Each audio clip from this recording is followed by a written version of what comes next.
Ahead of the March 9th Governorship and State House of Assembly elections, the Center for Transparency Advocacy has decried military deployment to states. It says observers see the involvement of the military as frightening, which may result in voter apathy. Non-functioning card readers, discrepancies in figures, abduction of returning officers, political violence, and disruption of voting in several states, among others, are the issues highlighted by the CSOs less than 24 hours to the governorship and State House of Assembly elections. We also are concerned about the militarization of our electoral process. Increasingly, we have now seen that the military is playing a very active role as against the provisions in our Electoral Act. In the last election, we saw the military themselves play a very active role in the electoral process, unlike protecting the borders of the country where they had always been involved.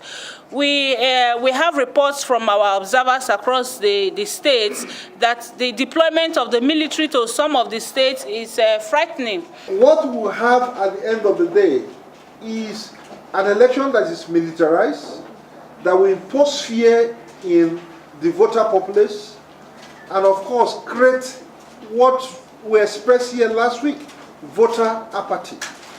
As I was coming here today, I was on phone to friends, and folks in Benin in Edo State.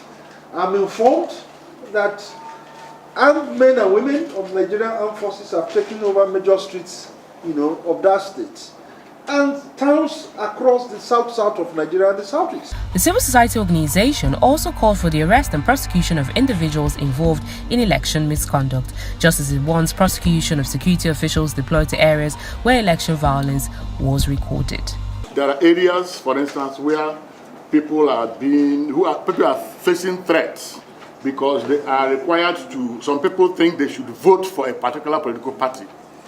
And I think that security deployment, the police should actually be the lead security agency, but the military seems to have overtaken, the whole security arrangement for these elections. So I think that the INEC has the powers under the law to determine, when the military is needed and where. Citing reports from INEC on the just concluded February 23rd elections, the CSOs expressed concern that out of the 72 million voters who collected the PVCs, only about 33% exercised their franchise, just as they appealed to eligible voters to exercise their rights.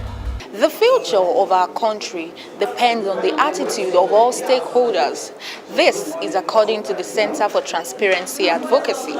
It reiterates that they would not condone the irresponsibility of political class, which may hamper a free and fair elections.